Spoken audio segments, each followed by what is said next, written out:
There is a lot going on in the world of geopolitics, which is right at your wheelhouse. Let me just start with everything we're hearing from Israel and Rafah overnight. And the context of all of this is there is supposed to be negotiations going on vis-a-vis a truce deal. How likely is it at this point that we are going to get a truce deal between Israel and Hamas? Well, nice to see you, Joumanna, and hello from London. Unfortunately, I'm not very optimistic about a breakthrough on the talks and a ceasefire, even though the situation is incredibly urgent and both Hamas and the Netanyahu government face huge pressure from their erstwhile supporters. And of course, the humanitarian situation is absolutely dire. The reason is that for neither side have the costs of this conflict and frankly, the risk of alienating their supporters become too high, right? I call it Schrodinger's ceasefire. Now you see it, now you don't. Well, Israel's goals have been, one of the goals obviously is to neutralize Hamas, the other to bring back the hostages. Should this ceasefire actually be agreed to, what does that tell you about their efficacy at implementing one of the goals? Because 7 months in, Hamas are still very alive and present.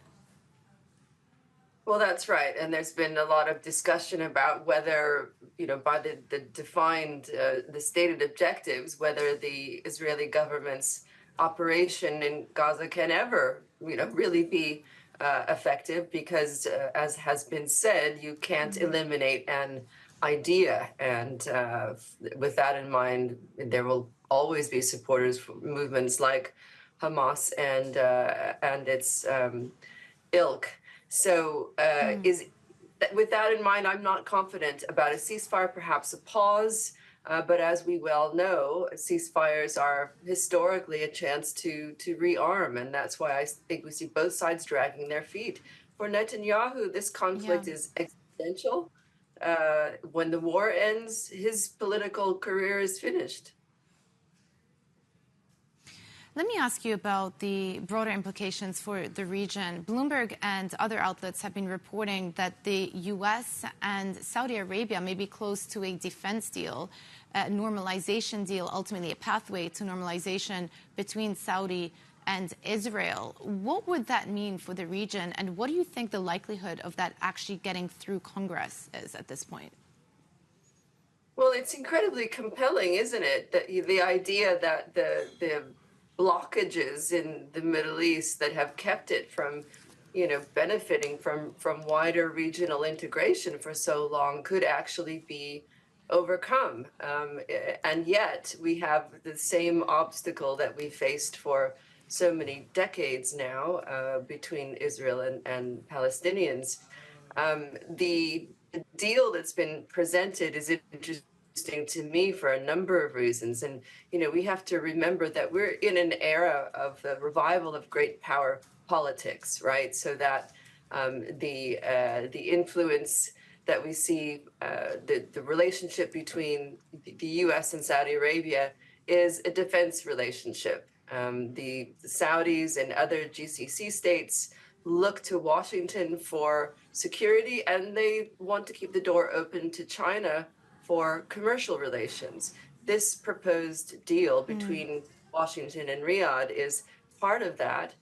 What's different from where we were in the autumn of last year, when a similar breakthrough seemed possible, is that the Palestinian issue is back on the table. Yeah. Well, you have coined this period in history the geopolitical risk supercycle. Why do you think this period of tension is so much more pronounced than previous episodes of flaring up of geopolitical tensions within the region and around the world? This is my thesis. I came out with it before tensions reignited in the Middle East. And I think it's very important for investors and observers to understand that we are looking at a period of a structural increase in conflict. We can trace this back to around 2012. Conflicts are longer, they're more lethal, and they have more third parties involved, to my previous point.